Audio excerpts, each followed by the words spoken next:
Di sini saya akan coba jelaskan terkait bagaimana cara pemesanan atau teknis penggunaan aplikasi Kompu ini. Di sebelah kanan ini tampilan layar HP, akunnya supplier. Untuk sebelah kiri ini, untuk akunnya dapur atau SPPG, di mana nanti SPPG ini mendapatkan akses akun itu nanti didaftarkan atau dibuatkan oleh supplier. Yang pertama, saya coba masuk dulu ke akunnya supplier.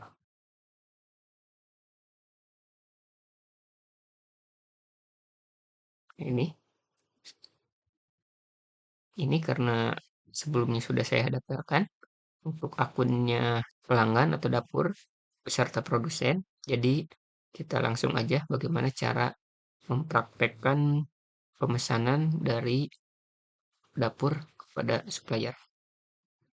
Saya coba login di akunnya dapur atau SPPG. Yang pertama, kita masuk ke menu pemesanan, kemudian kita buat pesanan baru. Kita pilih untuk penandatangan PO. Ini bisa diubah untuk penandatangannya. Ini kita pilih jadwal kedatangan barang tersebut yang akan kita pesan. Contoh jam 7. Kemudian kita input barang-barang yang akan kita pesan. Contoh belet ayam. Nah, ini harga bisa kita edit juga.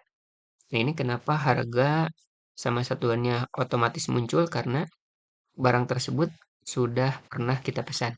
Jadi riwayatnya sudah tersimpan. Jadi kita tidak perlu input lagi datanya. Tapi kalau ada perubahan harga, boleh kita edit di sini langsung. Ini contoh catatannya atau spesifikasi barang tersebut. Ini simpel saja.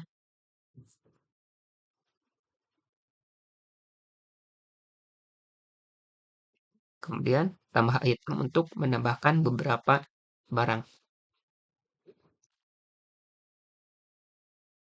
Nah, di sini sudah kita tambahkan beberapa barang. Ini kalau ada kesalahan, ini bisa kita edit. Contoh filet ayam, nah, ini kita bisa edit. Ini bisa diedit satuannya, kuantitinya, ataupun harganya. Saya coba edit spesifikasinya.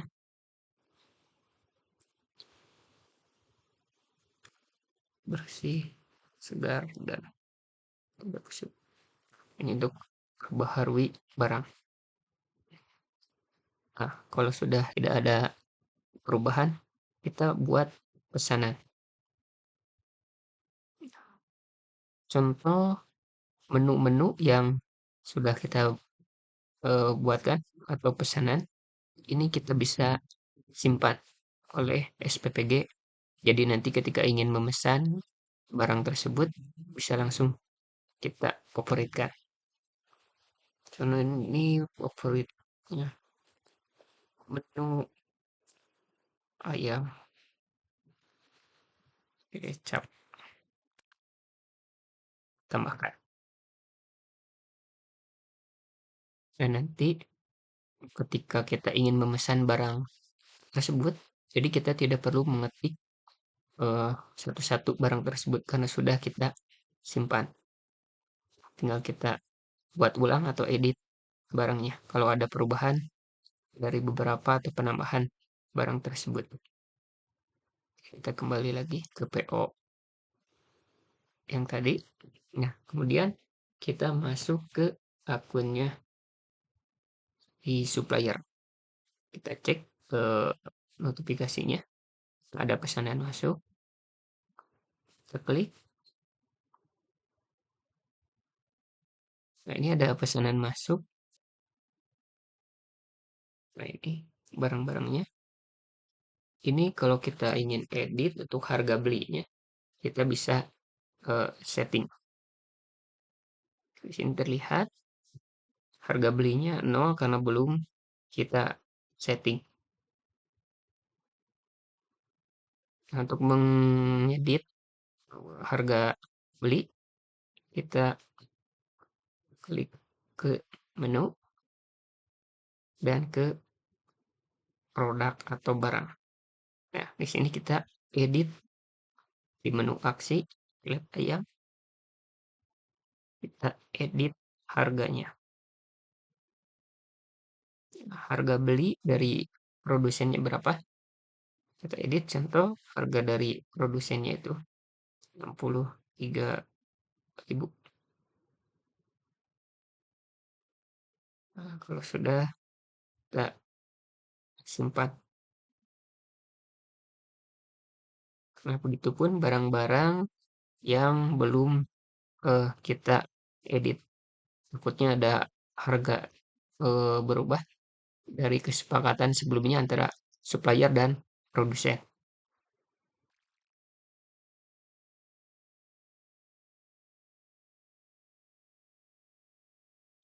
Jika semua sudah kita edit harganya, kita kembali ke pesanan.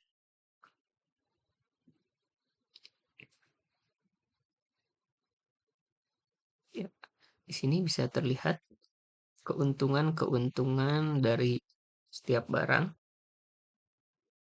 harga jual dan harga beli. Ini selisihnya yang hijau. Ini total keuntungannya bisa terlihat. Kemudian kita klik konfirmasi sebagai tanda bahwa barang tersebut atau PO tersebut sudah diterima oleh supplier. Nanti status yang dibuat ini akan berubah menjadi dikonfirmasi. Jadi barangnya sudah dikonfirmasi oleh supplier. Nah, selanjutnya supplier akan mengalokasikan barang-barang tersebut ke produsen. Kita coba alokasikan. Ya, di sini contoh kita pilih untuk fillet ayam. Ini kita alokasikan ke produsen UD. Kemudian untuk bumbu-bumbu kita alokasikan ke eh, Jangmat. Ini kita bisa pilih juga kalau mau kita pilih beberapa supplier. Nah, kalau sudah kita alokasikan. Nanti di akunnya produsen akan muncul pemberitahuan. Saya coba masuk ke akun produsen Jangmat. Ada notifikasi PO masuk dari supplier ke produsen. Ini barangnya. Kemudian ke akunnya produsen UD juga ada pemberitahuan. Contoh supplier ingin memberikan surat jalan agar barangnya itu segera dikirim ke SPPG atau dapur. Di sini pilih detail produsen. Nah, di sini ada terlihat dua produsen. Ini kalau mau dua-duanya untuk memberi surat jalan secara bersamaan, tinggal pilih yang ini.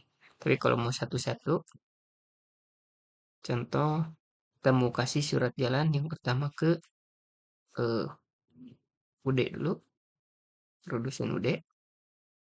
Ini opsional untuk catatannya.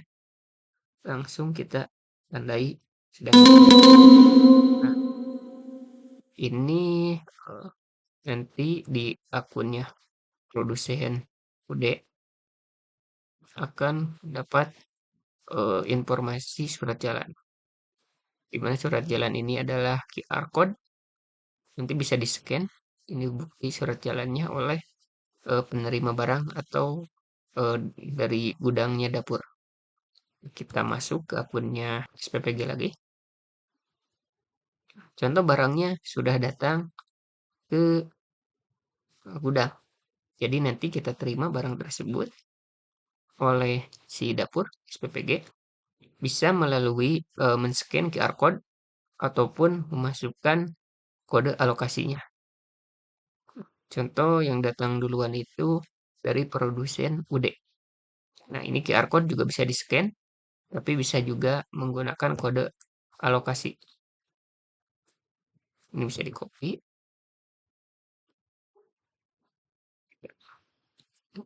kita cari alokasi. Nah, ini barang yang diterima oleh SPPG.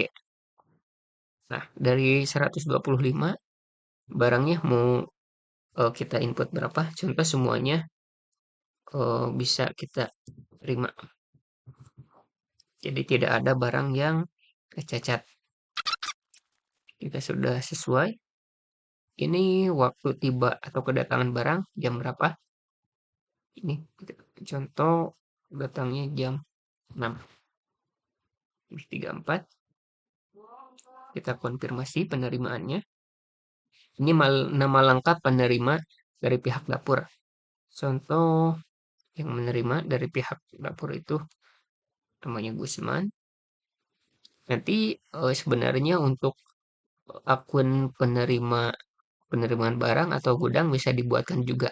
Nanti si penerima barang atau gudang ini menggunakan akunnya sendiri. Dengan hak akses hanya bisa menerima barang tersebut. Jadi tidak bisa membuat PO ataupun lain-lain. Hanya untuk menerima barang aja tugasnya. Ini kita tanda tangani. Barang sudah diterima. Nah, sekarang contoh si supplier mengirimkan surat jalan kepada Jangmat. Kita masuk ke akunnya Jangmat. Ini QR code-nya belum muncul. Nah, sekarang sudah muncul. Contoh Jangmat ini eh, datang atau tiba di dapur. Kita inputkan kode alokasinya.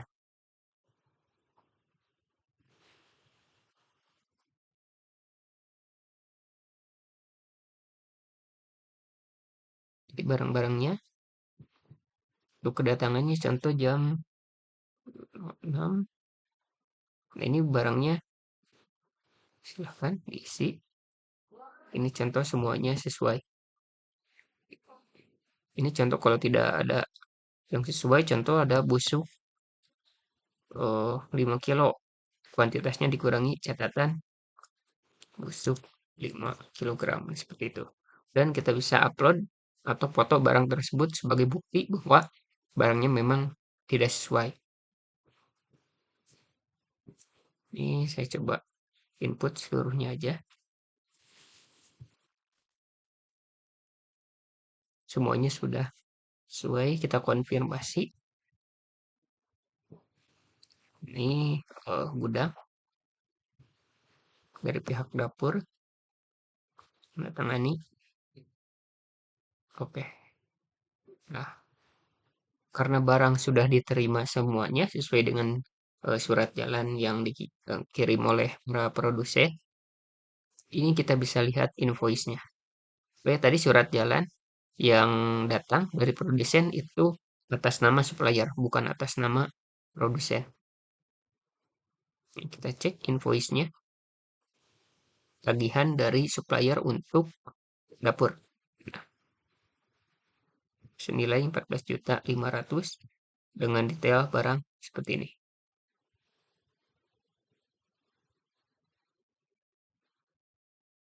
Contoh, kalau sudah dapat invoice, nanti SPPG atau dapur bisa membayar sesuai dengan invoice.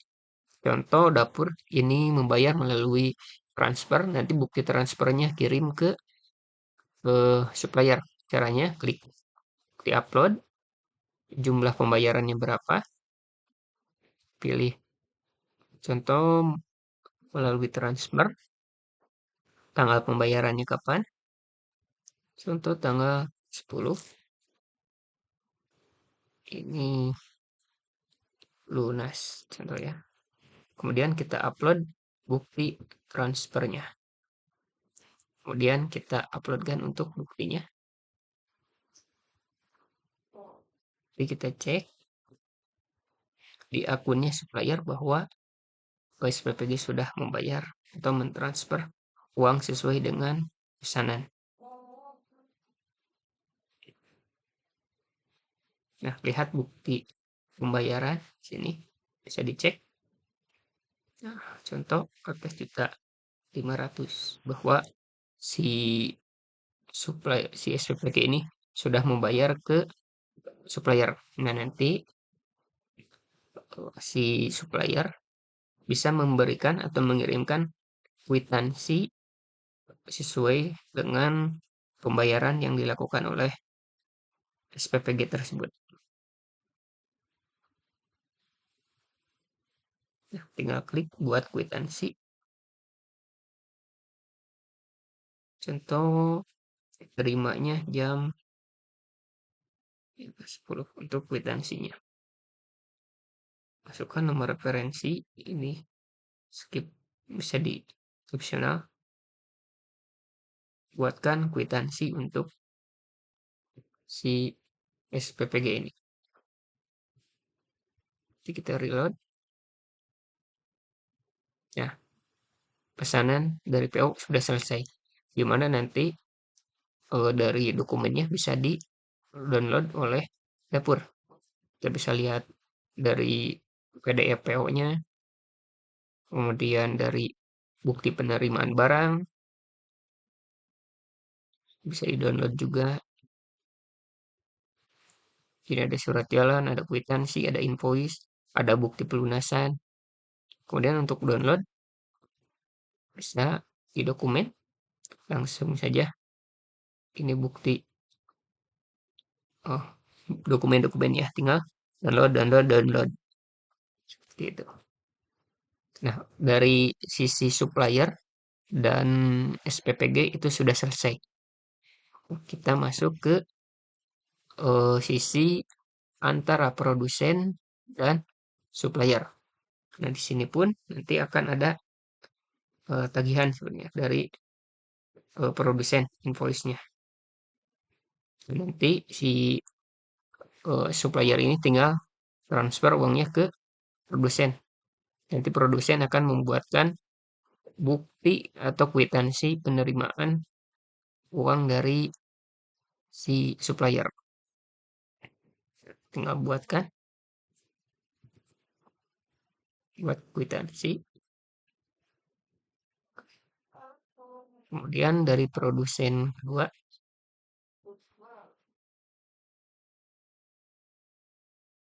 kita buatkan juga kwitansinya. Nah, ini sudah selesai. Nah, jadi supplier pun bisa mendownload dokumen-dokumen dari PO tersebut. Kita bisa cek.